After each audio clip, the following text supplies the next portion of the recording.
मेरे फ़ोन की आउटगोइंग और इनकमिंग ख़त्म हो चुकी है, तो मुझे राघव चड्ढा जी की बातें याद आई। तो चलिए मैं आज उनकी बातें आपको सुनाता हूँ, जो कि उन्होंने संसद भवन में बोला है। रिचार्ज खत्म होने के बाद आउटगोइंग के साथ साथ इनकमिंग कॉल का भी बंद होना। सर, जब प्रीपेड प्लान एक्सपायर होता है या मोबाइल रिचार्ज की वैलिडिटी खत्म होती है तो आपकी आवाज बंद कर दी जाती है। फोन मेरा, सिम कार्ड मेरा, नंबर मेरा। तो सर, रिचार्ज खत्म होने के बाद आउटगोइंग कॉल बंद होना समझ आता है, लेकिन इनकमिंग कॉल बंद होना सरासर मनमानी है। सर, हमारा मोबाइल नंबर आज हमारी डिजिटल पहचान बन चुका है। एसेंशियल कम्युनिकेशन जैसे कि UPI payment, banking, OTP, train ticket OTP, PAN, Aadhaar authentication, interview का कॉल, हॉस्पिटल का कॉल, मां बाप का गांव से कॉल, तमाम चीजें इनकमिंग कॉल और इनकमिंग एसएमएस से आती है, और वो इसलिए बंद कर दिया जाता है कि इंसान एक रिचार्ज कराना भूल गया।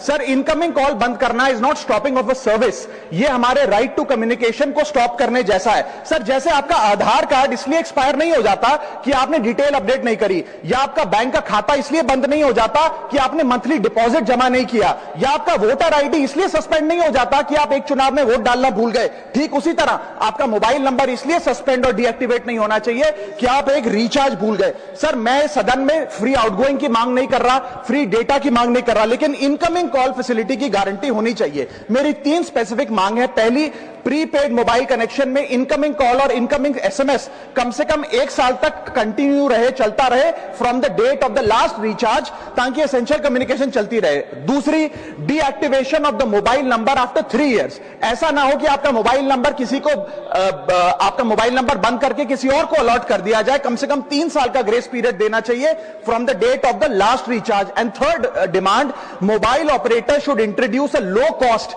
Incoming only plan. वो लोग जो सिर्फ इनकमिंग के लिए फोन रखते हैं उनके लिए, जैसे कि 10 रुपए में 180 दिन की इनकमिंग कॉल की फैसिलिटी, इस प्रकार की स्कीम्स मोबाइल ऑपरेटर को लानी चाहिए। दूसरी समस्या जो प्रीपेड कस्टमर्स फेस करते हैं वो है टेलीकॉम ऑपरेटर का 28 दिन का मंथली रिचार्ज। साल में सर महीने 12 होते हैं, लेकिन 28 दिन की रिचार्ज के माध्यम से 13 टाइम्स रिचार्ज कराना पड़ता है। कैसे सर? 28 दिन into 13 times is equal to 364 days. ये एक बड़ी क्लेवर स्ट्रैटेजी है, जिसके चलते आपको फीलिंग 30 दिन की देते हैं, लेकिन आपसे डीलिंग 28 दिन की करते हैं। सर, दुनिया में हर जगह बिलिंग साइकिल कैलेंडर मंथ के हिसाब से होती है, 30 या 31 दिन। आपको मंथली सैलरी, लैंडलॉर्ड का रेंट, बैंक की ईएमआई, बिजली पानी गैस का बिल, तमाम चीजें 30 या 31 दिन के महीने के हिसाब से होती हैं। लेकिन ये मोबाइल ऑपरेटर, टेलीकॉम ऑपरेटर 28 दिन के महीने के हिसाब से आपको रिचार्ज प्लान बेचते हैं, ताकि साल में एक अतिरिक्त रिचार्ज आपको मिल जाए।